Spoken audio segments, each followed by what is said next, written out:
E aí, Medcofer, tudo bem com você? Eu sou a Jaque, professora de infectologia. Bora para a nossa primeira aula do módulo de tuberculose. É um módulo um tanto quanto extenso, não tem o que eu fazer, porque é um tema que despenca nas provas de vocês e é muito importante aí também para a vida.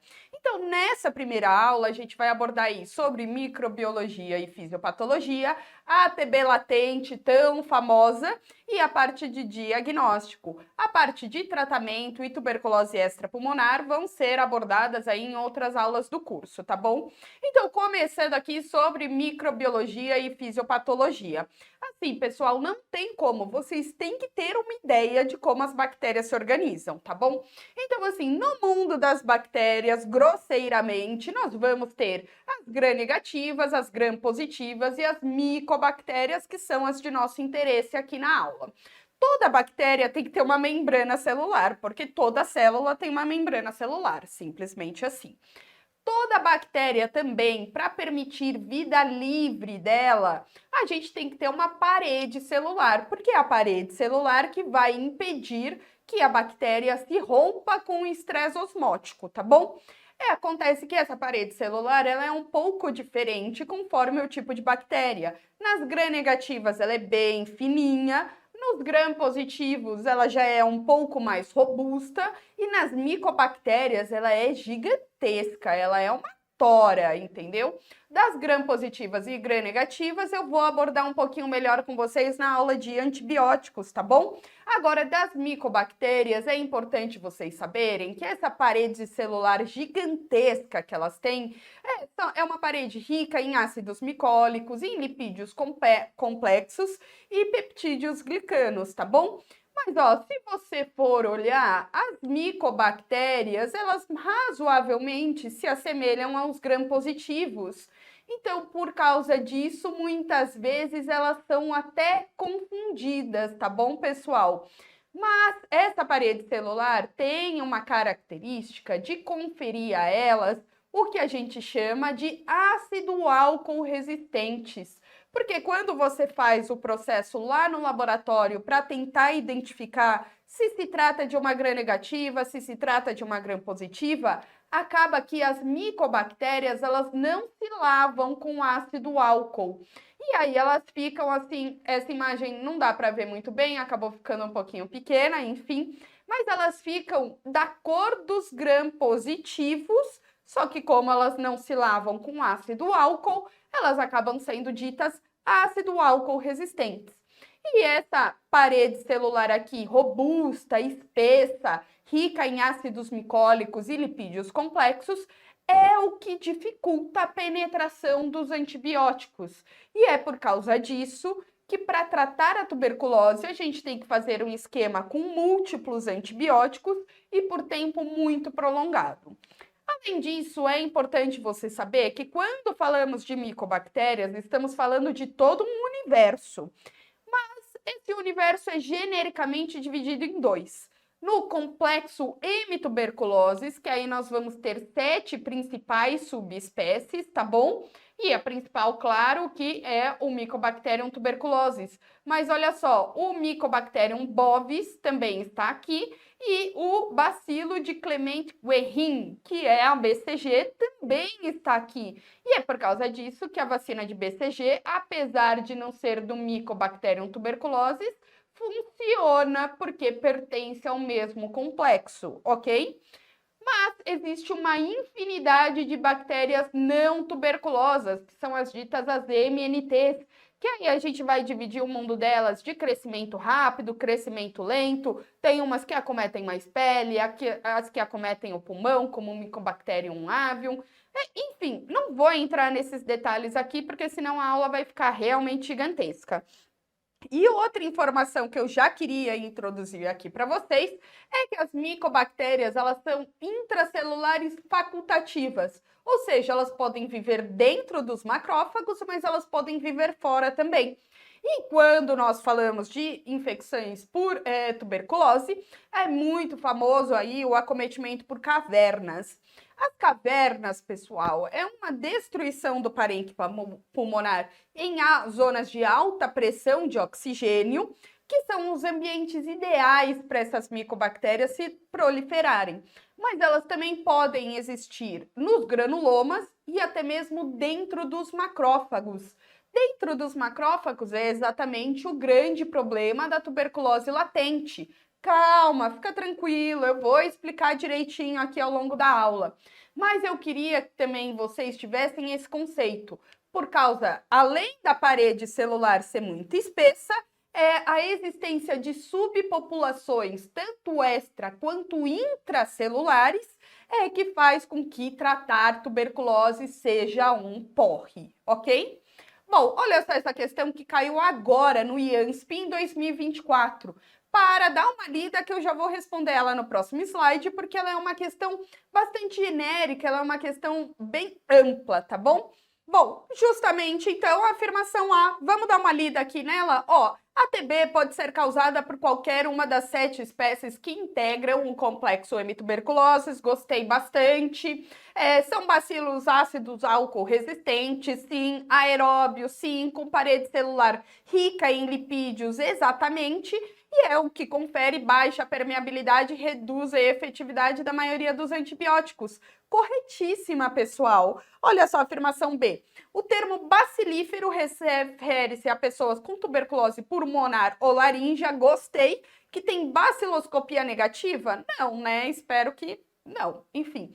A C. A sensibilidade do teste rápido molecular para hemituberculoses em amostra de escarro de adultos é de cerca de 20%? Também não, eu vou abordar aqui na aula, mas enfim, fiquem tranquilos. A D. Como também pode detectar bacilos mortos ou inviáveis, o TRM-TB deve ser utilizado para diagnóstico. Sim, gostei bastante, é um conceito que a gente vai abordar aqui. Agora ele fala assim, ingressos após abandonos e recidivas.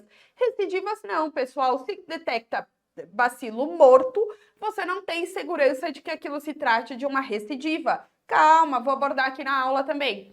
Aí, as alterações sugestivas de meningite na radiografia de tórax são cavidades, nódulos, consolidação, para tudo. Aula de TB extrapulmonar, eu falo para vocês que as tuberculoses extrapulmonares, elas são paucibacilares, ou seja, elas têm poucos bacilos. E imensa maior parte das vezes elas não ocorrem junto de tuberculose pulmonar. Quando você tem uma forma extrapulmonar junto de uma pulmonar, você tem uma tuberculose disseminada. Mas, no geral, tuberculose meningia é só tuberculose meningia. Não vai ter nada na radiografia de tórax. No máximo, você vai ter ali uma linfonodomegalia hilar, alguma coisa assim. E por que uma linfonodomegalia hilar? Por causa do curso clínico e da fisiopatologia da tuberculose. Então, assim, pessoal, eu tô com uma missão gigantesca que é discorrer sobre uma fisiopatologia extremamente complexa num único slide. Então, é uma ideia muito simplificada de como ocorre a infecção pela tuberculose, tá bom? Mas vamos lá, porque o que interessa é você entender o racional para conseguir fazer o destrinchamento da doença. Então, a gente vai ter o contato com o paciente bacilífero, aí, vamos lembrar, bacilífero é aquele que está aerosolizando, é aquele que tem o P-bar positivo. Muito que bem. E aí você vai ter que a primeira entrada vai lá para a árvore respiratória, bibibi, bobobó, chega o bacilo da tuberculose lá nos macrófagos intraalveolares. A partir daí, os macrófagos, eles têm que fazer algumas citocinas, que é para conseguir fazer uma resposta local e controlar esse bacilo da tuberculose, tá bom? E fazendo isso, acaba se formando um nódulo calcificado, que é chamado de nódulo de Gom. Mas acontece que, dentre todas as citocinas que os macrófagos têm que fazer para a formação do granuloma, que eu trouxe aqui, que é bem famoso esse granuloma. Esse granuloma é dito de necrose caseosa.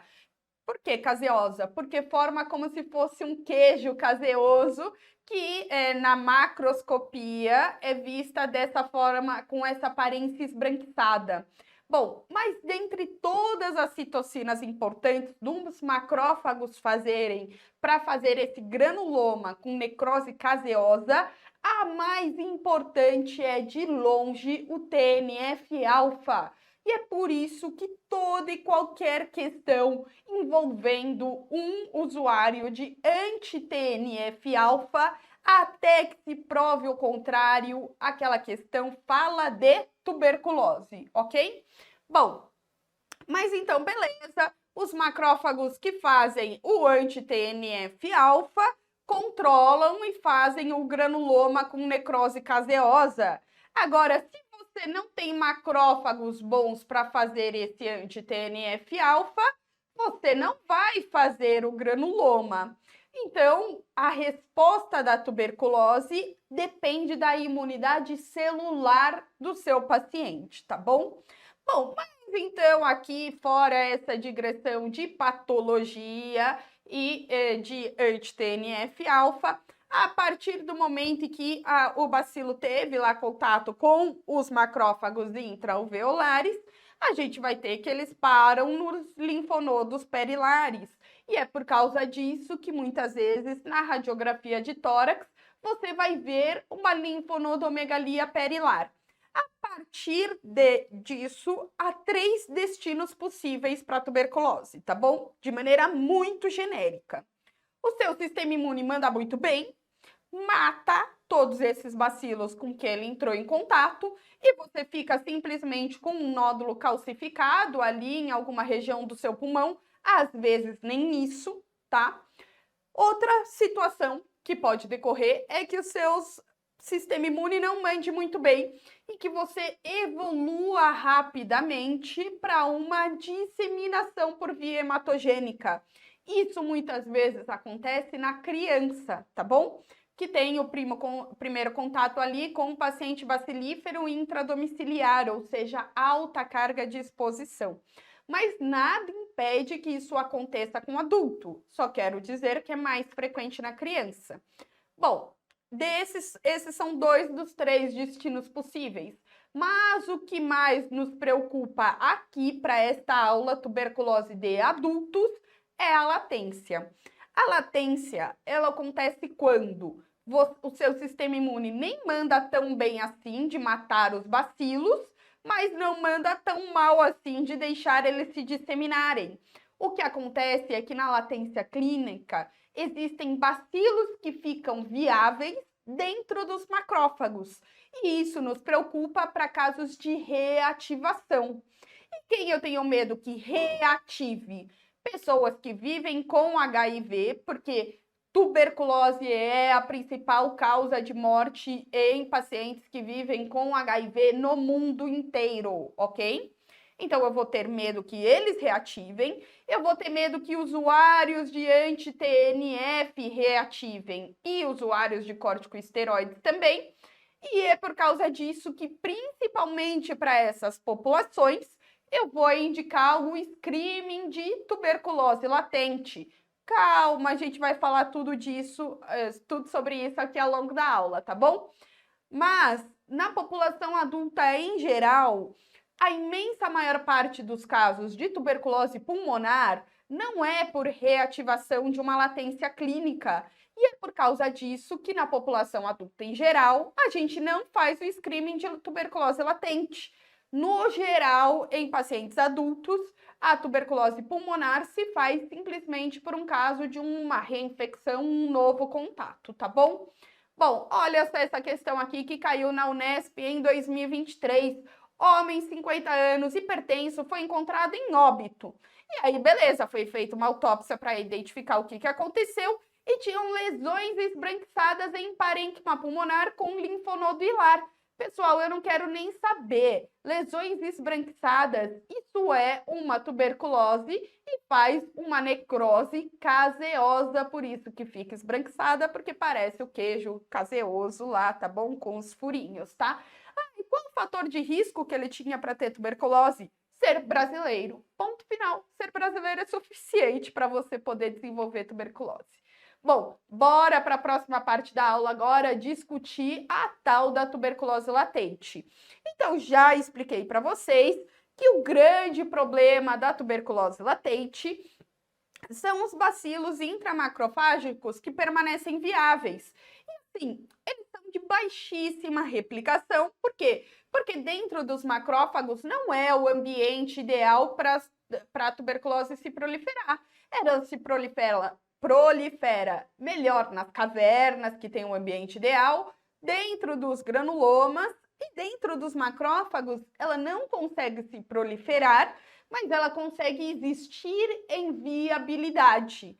E aí, se você tem alguma condição imunossupressora, que imunodeprima esses macrófagos, aí ela sai desse lugar de viabilidade e começa a fazer doença simples assim. Bom, e quem tem risco, então, de reativar tuberculose latente? Já falei no slide anterior, vocês não podem esquecer de maneira alguma. Pessoas que vivem com HIV, usuários de anti-TNF e de corticosteroides. Corticosteroides, a gente vai considerar aí uma dose acima de 15 miligramas de prednisona num uso por mais de 30 dias, tá bom? E contactantes domiciliares. Os contactantes domiciliares, pessoal, mesmo que eles não sejam imunossupressos, devido à alta carga de bacilos que eles são expostos, nós temos muito medo que eles evoluam para uma tuberculose pulmonar, tá bom? Agora, essas são as subpopulações que você não pode esquecer de maneira alguma. Mas existem outras que também têm indicação de pesquisar tuberculose latente.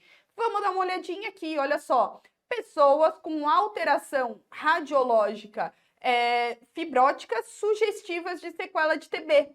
Por exemplo, um nódulo calcificado isolado com uma linfonodomegalia perilar. Se você pegar um paciente que não é imunossuprimido, mas que tem isso numa tomo de tórax, você pode indicar o tratamento de tuberculose latente.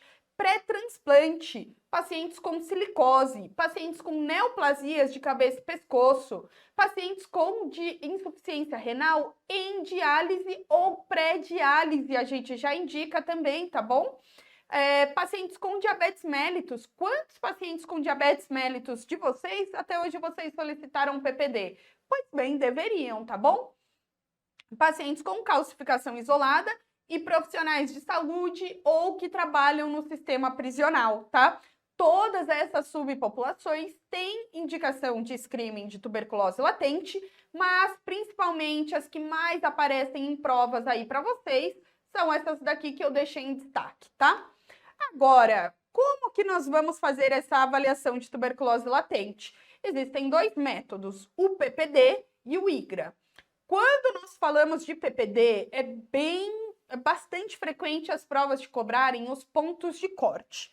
Então, assim, para as pessoas que nós temos mais medo de reativação, que são os pacientes imunossuprimidos em geral ou com alteração radiológica. Para essas pessoas que a gente tem mais medo, o PPD vai ter um ponto de corte menor para a gente indicar tratamento. Porque se eu tenho mais medo, com um exame menos alterado, eu já quero tratar. Então, 5 milímetros já é o suficiente.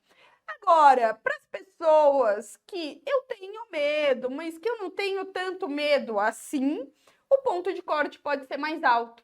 Aí a gente vai requerir 10 milímetros, tá bom? E aí nessa categoria vão estar os profissionais de saúde, os pacientes oncológicos, os pacientes renais crônicos e diabéticos, tá? Com relação a contactantes domiciliares, é o seguinte, se eles tiverem um PPD maior ou igual a 5 milímetros, já tem indicação de tratamento. Agora, se o primeiro PPD vier menor do que 5 milímetros, você tem que repetir essa avaliação.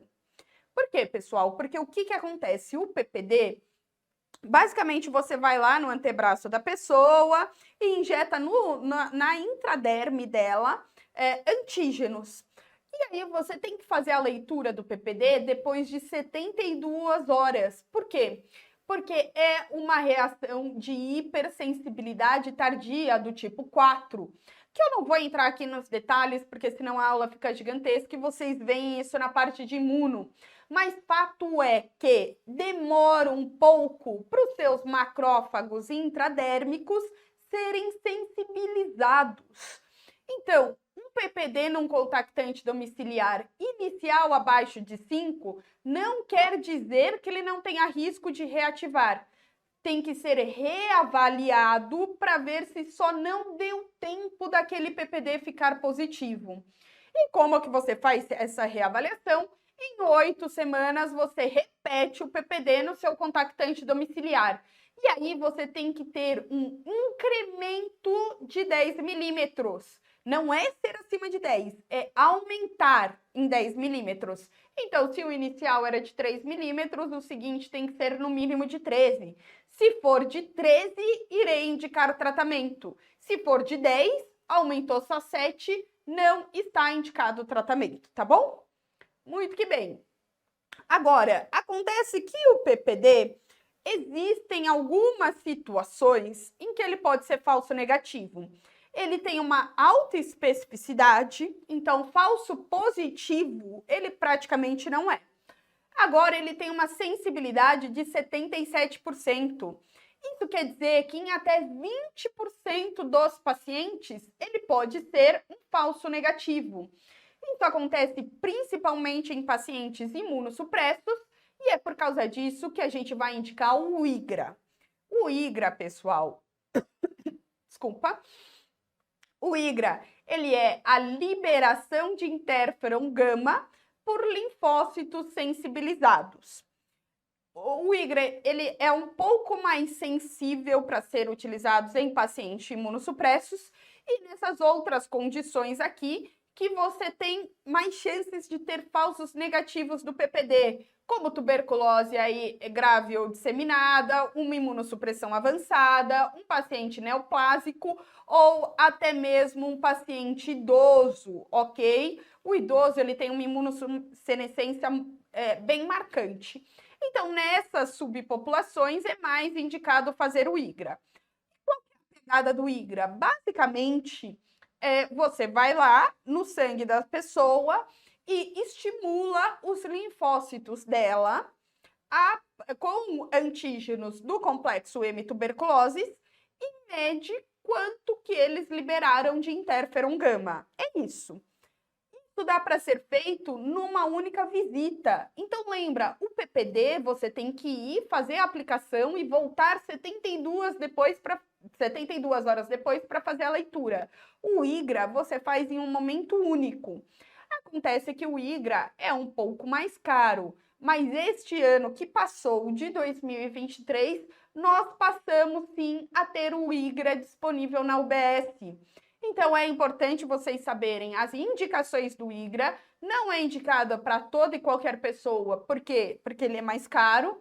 Mas nessas situações de altas chances de PPD falso negativo, aí a gente vai fazer o IGRA, tá bom? E ele é feito em visita única, é no sangue. Por quê? Porque você estimula os linfócitos ali e dosa o interferon gama que eles liberaram. Se os linfócitos já eram sensibilizados, eles liberam muito interferon gama, e aí você tem um IGRA positivo, e se os linfócitos já eram sensibilizados, é porque você tem uma TB latente. Simples assim, tá? E as principais indicações do IGRA vão ser aí essas condições associadas a uma imunossupressão de forma geral. Bom, e quando nós temos, então, a tuberculose latente e o paciente soro positivo, porque eu já falei para vocês que TB latente tuberculose é a principal causa de morte em pacientes soro positivos no mundo, ok? Nessa condição clínica, pessoal, às vezes a gente vai indicar o tratamento de TB latente, mesmo sem PPD, que é a prova tuberculínica, mesmo sem IGRA, tá bom? Que é quando? Quando nós tivermos um paciente soro positivo que esteja contactante domiciliar de um paciente bacilífero. Aí não me interessa PPD, não me interessa IGRA, não me interessa nada. Eu irei tratar este paciente, ponto final. Outra situação é quando nós tivermos uma pessoa que vive com HIV e tem a CD4 abaixo de 350 células. Aí já está indicado o tratamento de tuberculose latente, porque nessa situação, tanto o PPD quanto o IGRA podem ser falso negativo. É claro, se eu for fazer um exame, eu irei preferir o IGRA, mas ele também pode ser falso negativo, então está indicado o tratamento, ok? Outro ponto muito importante, pessoal. Quem já tratou tuberculose pulmonar ou tuberculose latente, eu nunca irei retratar tuberculose latente, porque não faz sentido, tá bom? A única situação que faz sentido é pessoa que vive com HIV e contactante domiciliar de paciente bacilífero. Então, mesmo nessa situação, não me interessa PPD, não me interessa IGRA e não me interessa que já tenha tratado tuberculose latente. Aqui está indicado o retratamento de TB latente e é a única situação em que eu retrato uma tuberculose latente. Falei e repeti que é para você não se embananar, tá bom? Agora, olha só essa questão da Santa Casa 2023, que vem discutir aí exatamente que existem algumas indicações de se tratar a infecção pelo complexo M-tuberculose, a infecção latente, mas não é de população geral. Por quê? Porque é só em quem eu tenho risco, eu tenho medo de reativar. E aí ele te dá as alternativas e te pergunta qual é a correta, e é a resposta... Exatamente, a resposta C. Vamos dar uma olhadinha aqui, ó. Adultos que tiveram contato nos últimos 2 anos com paciente de forma pulmonar, miliar ou disseminada de tuberculose? Não, adultos gerais contactantes domiciliares. Pessoas portadoras de HIV com CD4 abaixo de 50 células? Não, é CD4 abaixo de 350. Pessoas com usuários de anti-TNF-alfa ou corticosteroides? Gostei. Indivíduos no período pós-transplante? Não, pessoal, eu tenho que tratar no pré-transplante, que é quando eu ainda não estou imunossuprimindo essa pessoa. Profissionais de saúde que vivem ou trabalham no sistema previsional? Gosto. Ou em instituições de longa permanência? Sim, profissional de saúde. Salvo médicos e enfermeiras? Não sei por que excluiu médicos e enfermeiras. Bom, e como que eu irei fazer o tratamento de TB latente? Agora também foi incorporado no SUS um esquema que é muito melhor, que é o esquema com a rifapentina associado à isoniazida. A gente faz uma dose semanal, o total é de 12 doses, então o tratamento ideal é de 12 semanas, mas ele pode ser estendido aí até 15 semanas. E o abandono vai ser considerado se você perder mais do que 3 doses consecutivas, tá bom? Então, essa esticada não pode ser de doses consecutivas. Esse esquema, ele é muito superior, por quê? Porque ele aumenta a adesão, afinal de contas, você toma remédio uma vez na semana, e tem um tempo muito mais curto do que o esquema anterior que nós tínhamos, que era da isoniazida em monoterapia, por 9 meses, dando 270 doses totais, tá bom? Esse era agora o esquema preferencial é rifapentina com isoniazida, antes era isoniazida, aqui era considerado abandono com 90 dias não consecutivos, e existe ainda o esquema possível, mas não utilizado na prática clínica, da rifampicina diária por 4 a 6 meses, dando um total aí de 120 doses, mas grava esse daqui da rifapentina e isoniazida. Bom, e ainda algumas situações especiais que podem aparecer para vocês.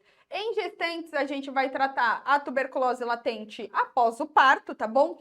Então, se você teve aí uma gestante que foi uma contactante domiciliar, veio com PPD positivo, tudo bem, calma, não cria pânico. Ela pare e você faz o tratamento da tuberculose latente, inclusive porque o esquema com rifapentina é contraindicado na gestação. E se for uma gestante soropositiva, as provas estão ficando meio malucas, você faz o tratamento após o 3º mês de gestação, tá bom? Bom, olha só essa questão aqui que caiu na UEL 2023, paciente feminina, 36 anos de idade, portadora de doença de Crohn, com indicação de usar anti-TNF. Não quero mais saber. Questão falou de algum anti-TNF? Primeira, segunda, terceira e quarta hipótese é uma questão de tuberculose. Muito que bem, aí ela veio com IGRA positivo. O IGRA é mais indicado, por quê? Porque ela é uma paciente imunossuprimida aí, que vai imunossuprimir. Bom, e qual que é a alternativa correta de tratamento? Questão bastante simples. A correta é rifampicina e isoniazida, dose semanal por 12 semanas, podendo demorar até 15, tá bom? Olha só, outra questão aqui, USP 2023. Homem, 62 anos, doença renal crônica dialítica, PPD de 9 milímetros. O que eu vou fazer com esse paciente? Por quê? Porque o ponto de corte do PPD para ele é de 10 milímetros, tá bom? Bom, agora vamos aí para a última parte dessa aula, discutir um pouquinho sobre o diagnóstico da tuberculose, né? Para de falar latente, Jaqueline. Enfim. Bom, então assim, primeiro ponto, pessoal, tuberculose é uma doença de vulnerabilidade social. Por quê? Porque assim como a micobactéria tem aquela parede gigante e se replica nas cavernas, ela precisa de uma alta carga de exposição num contato íntimo para conseguir infectar uma nova pessoa, tá bom? Acontece que em situações de vulnerabilidade social, olha só, pessoas que vivem em situação de rua têm um risco de 56 vezes mais de terem tuberculose do que a população geral. Pessoas que vivem com HIV e CD28, privados de liberdade também, e população indígena. Cuidado, população indígena é sempre vulnerável, ok? Então, cuidado quando uma questão te traz uma vulnerabilidade social, porque assim, o examinador não vai te dar uma artrite reumatoide num paciente morador de rua, tá bom? Então, bom senso também. Bom, e a tuberculose ela ocorre em todo o território nacional. É óbvio que existem áreas de maior prevalência, áreas de menor, mas assim, inclusive o Brasil tem um compromisso internacional com a OMS de erradicação da tuberculose, porque Brasil e Índia são são os países de maior prevalência, tá bom? E quem é que sustenta a cadeia de transmissão? Quem é que infecta novos pacientes? São os pacientes bacilíferos. Bacilíferos são ditos aqueles que têm a forma pulmonar ou laríngea com baciloscopia positiva, com PEBAR positivo. Isso quer dizer que esses pacientes estão aerosolizando. O aerosol, pessoal, eles são partículas menores, tá bom? Que conseguem permanecer em suspensão no ambiente. Então, eles se propagam muito melhor do que as gotículas, que são um pouco pesadas e caem no chão assim, tá bom?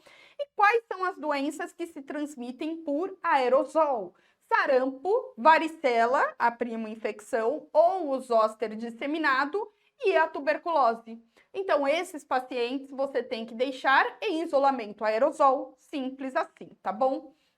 Bom, mas aí, quando nós falamos sobre tuberculose, quadro clínico, diagnóstico, a gente vai ter o tal do sintomático respiratório.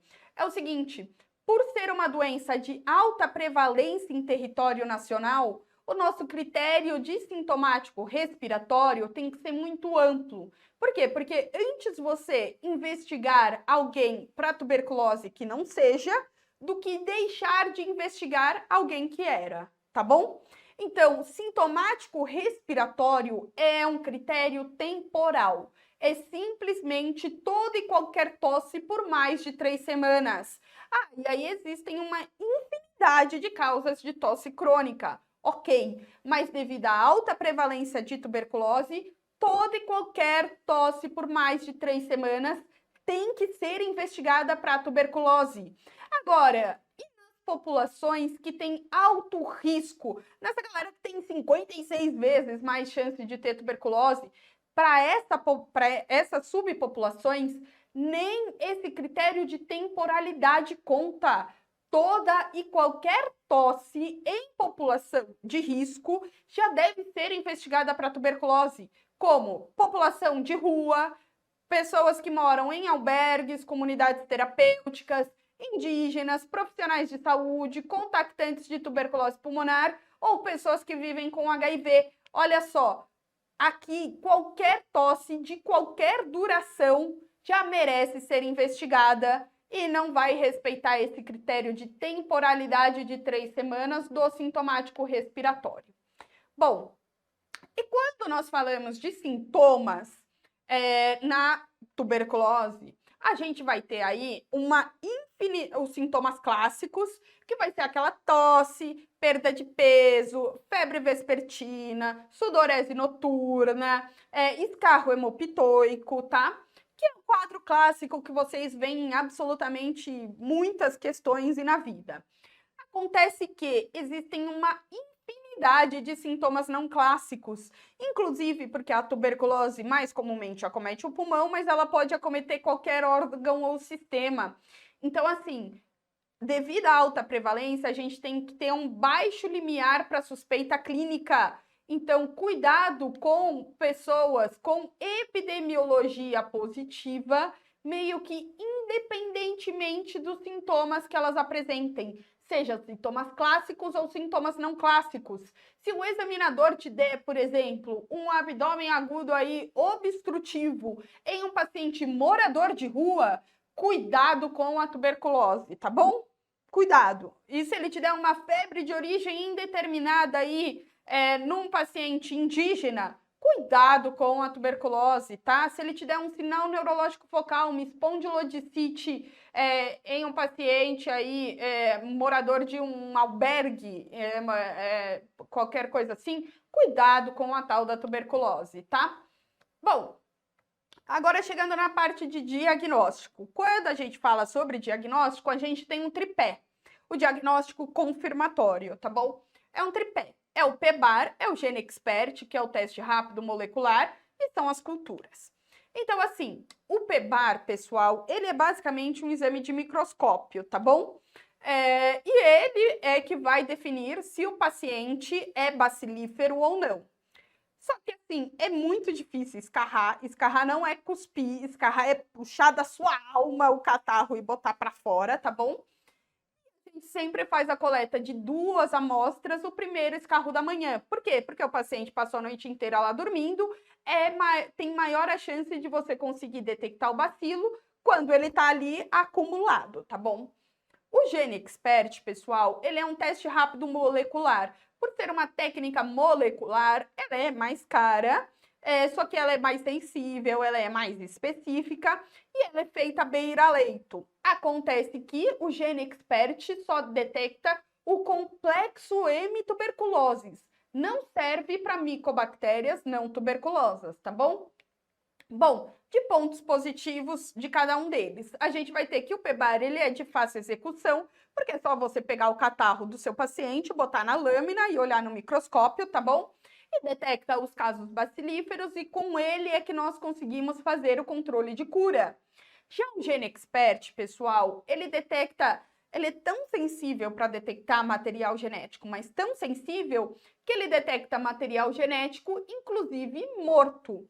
Então, ele não avalia sobre a viabilidade desse material genético, mas assim, ele é feito a beira-leito ali 2 horas e já sai com o teste do gene de resistência à rifampicina ou não.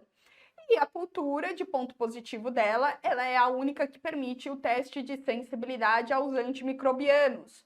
Como pontos negativos, a gente vai ter aí que o PEBAR, ele é examinador dependente e ele detecta somente os casos bacilíferos.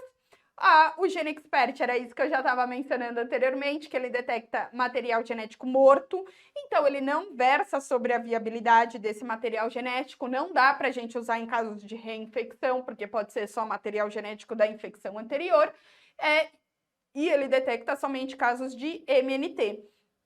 Inclusive, se você tem PEBAR positivo com GeneXpert negativo, isso tem que te acender uma luzinha aqui para micobactérias não tuberculosas e para nocárdia, principalmente se for um imunodown, um imunossuprimido, tá bom? E a cultura, apesar dela permitir a gente fazer os testes de sensibilidade, ela demora até 2 meses aí para fechar, então você nunca vai me esperar culturas para tratar um paciente, tá bom? Além disso, tem como você fazer biópsia, né? E na histopatologia vai sempre depender se você tem um paciente imunossuprimido ou se você tem um paciente imunocompetente. Por quê? Porque se você tem um imunossuprimido de imunidade celular, vamos lembrar que ele não tem como fazer aqueles granulomas bonitinhos. Então, na biópsia, você acaba vendo o próprio bacilo. Agora, se é um paciente imunocompetente, aí você vai ver o granuloma, que é como? Com necrose caseosa, ok? Importante você saber. Bom, e quando você pega a árvore do diagnóstico do Ministério da Saúde, olha só, ele sempre acabou saindo um pouquinho ruim, mas tem aí no seu resumo, você sempre vai solicitar os 3 testes de cara, o PEBAR, o TRM e a cultura. Com relação à sensibilidade do TRM, ela é sempre maior do que o PEBAR, mas é claro que vai variar se o paciente é bacilífero ou não. Então, se o paciente é bacilífero, o TRM tem uma sensibilidade de até 95%. Agora, se o paciente não for bacilífero, essa sensibilidade cai para 69%. Então, assim, se o nosso método molecular, que é o mais sensível, pode ter aí até 30% de falsos negativos, como que eu irei diagnosticar uma tuberculose? Por critério, muitas vezes é por critério clínico epidemiológico ou por critério clínico radiológico. Eu quero que vocês gravem essa frase: acredite na tuberculose se necessário for, apesar dos exames confirmatórios. Por quê? Porque eu posso ter tudo, o PEBAR, o TRM e a cultura negativos e ainda assim se tratar de um caso de tuberculose. Então, por critério clínico epidemiológico ou clínico radiológico, você está sim autorizado a introduzir o tratamento e o diagnóstico se faz a posteriori. Por quê? Porque o paciente melhora, você tratou, ele melhorou, era uma tuberculose, tá bom? E o erro mais comum que a gente tem aqui é de quererem utilizar o teste rápido molecular quem já teve um tratamento de tuberculose. Ele não serve para avaliar recidiva de doença. E eu queria ainda destacar com vocês isso daqui. Olha só, se vocês olharem nessa parte do fluxograma, tem assim, baciloscopia positiva e MTB não detectado no TRMTB, que foi a situação que eu falei para vocês anteriormente. Se eu tenho PEBAR positivo com TRM negativo, olha só, o TRM não tem 95% de sensibilidade quando o PEBAR é positivo? O que está acontecendo aqui? Ah, a gente tem que tomar cuidado com as micobactérias não tuberculosas ou com a nocardia. Ok. Mas no fluxograma do Ministério da Saúde, você vai começar a tratar tuberculose. Por quê? Porque tuberculose é de uma prevalência infinitamente maior do que essas outras doenças e você não pode correr o risco de estar deixando um paciente bacilífero aí sem tratamento. Então, você começa tratando tuberculose, mas sempre se atentando que aquilo pode ser um caso, por exemplo, de uma micobactéria não tuberculosa. Então, para esse paciente aqui, você realmente quer esperar a cultura, porque você não tem certeza do que o que você está tratando, mas você começa a tratar, tá bom? Bom, olha só essa questão aqui, um pouco mais antiga, que caiu aí na UERJ em 2020. Paciente com diarreia crônica atribuída à doença de Crohn. Nega febre, nega sudorese, mas apresenta tosse produtiva com escarro amarelado. E usa o infliximab, que ele te diz que é um inibidor de fator de necrose tumoral, te diz um anti-TNF. Aí, além disso, ele tem um sopro pancardíaco com irradiação para aparelho respiratório via crepitações em ápice e terço médio de pulmão direito. Por que que a tuberculose, no geral, acomete o ápice? Porque é ali que você tem as maiores pressões de oxigênio e ele é um bacilo aeróbio, ok? É uma micobactéria, a micobactéria, elas são aeróbias, tá bom? Bom, e aí ele te pergunta como que você vai fazer esse diagnóstico e a resposta aqui é bastante simples. Nós iremos fazer um exame de imagem e solicitar o GeneXpert. Ah, não teria que coletar PBAR? Não teria que coletar cultura? Sim, teria, pessoal. Então a resposta ela pode estar até incompleta, mas ela é a única, um pouco mais correta, porque olha só, PPD não é para avaliar doença, PPD é para avaliar latência clínica. E esse paciente tem tosse produtiva com escarro amarelado. Exame de imagem, ok. E broncoscopia com coleta de material? Por que eu vou fazer uma broncoscopia se eu tenho uma tosse produtiva e eu ainda nem avaliei o escarro desse paciente? PPD eu não gosto, PPD é para tuberculose latente. Então, a única alternativa, apesar de incompleta, era essa do exame de imagem, tá bom? Bom, agora com relação a algumas pegadinhas que você pode encontrar aí nas suas provas, o TRMTB, ele não é validado em todas as amostras do corpo humano, tá bom? Ele é validado para as diversas formas de secreções pulmonares, então a gente pode coletar ele em escarro, escarro induzido, lavado broncoalveolar, lavado gástrico, que é usado um pouco mais em criança. Nas formas extrapulmonares, em teoria, o TRMTB só pode ser rodado no líquor e em gânglios linfáticos ou biópsias de outros tecidos, tá bom? Acontece que se você fizer uma toracocentese e te der um TRMTB positivo, você vai tratar, tá bom? Você não vai ignorar. Mas é importante você já ter ouvido falar que, a priori, o TRMTB é validado em pulmão, líquor e gânglios, tá? E existem algumas situações aonde você vai ter um padrão um pouco mais atípico de apresentação diagnóstica. A principal que vocês têm que saber, eu coloco aqui pessoas vivendo com HIV, mas subentenda-se toda imunodeficiência celular grave, tá bom? Então, olha só, em situações de imunodeficiência grave, a radiologia de tórax, classicamente, não vai vir com as cavernas. Por quê? Porque não tem célula para fazer as cavernas, para fazer o granuloma, acaba fazendo um padrão radiológico atípico, que a gente já vai falar.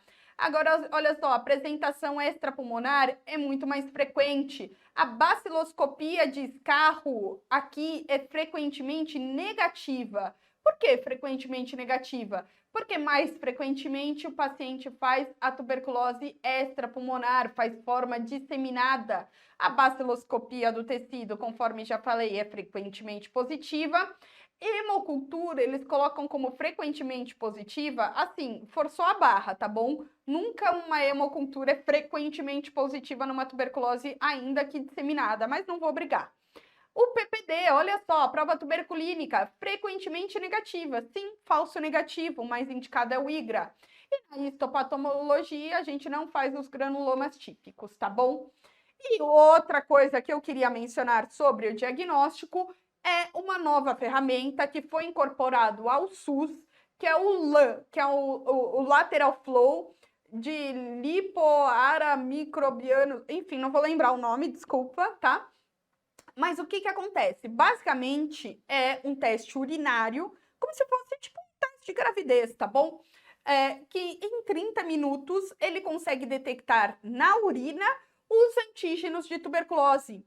E com isso, a gente consegue fazer uma detecção de tuberculose em pacientes soropositivos, ainda numa fase pré-clínica. Então, isso é um diagnóstico precoce, isso é uma prevenção secundária, pessoal, tá bom?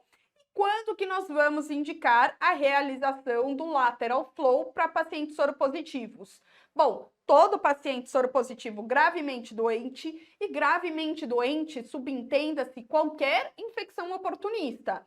Então, se você fez o diagnóstico de um paciente lá com uma pneumocistose, diagnóstico agora de HIV, paciente está com pneumocistose, pede um lateral flow de tuberculose, ok? Uma neurotóxico, pode pedir o lateral flow. Ou se o paciente não tiver doente, no ambulatório a gente vai indicar se o CD4 tiver menor do que 100 e na internação se o CD4 tiver menor do que 200. Por quê? Porque se esse paciente está internado por algum motivo, muito bem, ele já não está. Então, eu sou um pouco mais, eu quero investigar se ele já não tem o lateral flow positivo numa faixa de CD4 ainda que maior, tá bom?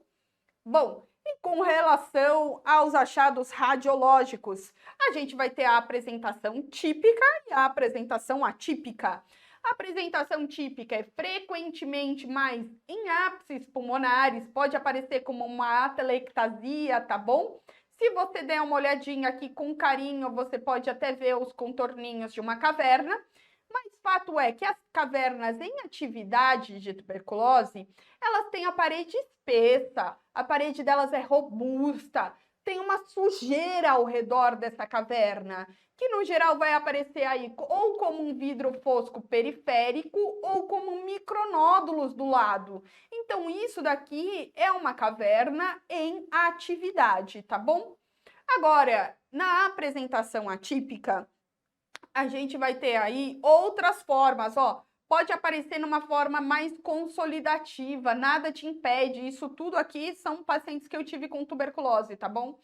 Pode aparecer aqui na forma miliar. A miliar, ela é descrita porque ela parece um monte de nódulozinho, tá bom? De ambos os lados do pulmão. E você sabe que ela é de disseminação hematogênica se ela atingir ali o espaço, se ela ficar bem pertinho da pleura, tá bom? Mas você pode ter micronódulos mais discretos e localizados, que classicamente vão ser descritos como árvore em brotamento, tá bom? Isso não é uma disseminação hematogênica, isso é de disseminação, isso é de uma forma pulmonar, mas é uma forma pulmonar um pouco mais atípica, tá bom, pessoal? Bom, e olha só essa questão que caiu aqui no SUS de 2023. Paciente masculino, 27 anos, tosse produtiva há mais de 3 semanas, não quero saber mais nada. Isto é um sintomático respiratório, ponto final, tem que ser investigado para tuberculose. Mas aí ele ainda corroborou com perda ponderal de 5 quilos nos últimos 2 meses, apresenta febre, sudorese noturna, sintomas clássicos. Bom, e teve contato íntimo com paciente recentemente diagnosticado com tuberculose. Então, dúvidas não é para se ter. E aí ele te pede qual alternativa que apresenta alterações sugestivas de tuberculose ativa. E a resposta era a alternativa A, pessoal. Cavidades de paredes espessadas e ou nódulos centrolobulares de distribuição segmentar. Olha só, banda e ou nódulos calcificados, nada do que está calcificado deve estar em atividade. Ponto número 1, tá bom? Ah, cavidades de paredes finas. Não é fina. Se é fina, provavelmente já é fibrose. Aquilo ali, ó, já infectou, já tratou, já fibrosou, tá bom? Bom, bandas bronquiectásicas de tração. Não, a tuberculose até pode fazer aí uma atelectasia, fazer uma tração do parênquima pulmonar, mas mais classicamente ela faz uma destruição. E cavidade de paredes finas, não, tá bom? Bom, era isso que eu tinha para dizer para vocês. A aula é extensa, um pouco densa, mas espero que tenham gostado, que tenham entendido e bons estudos.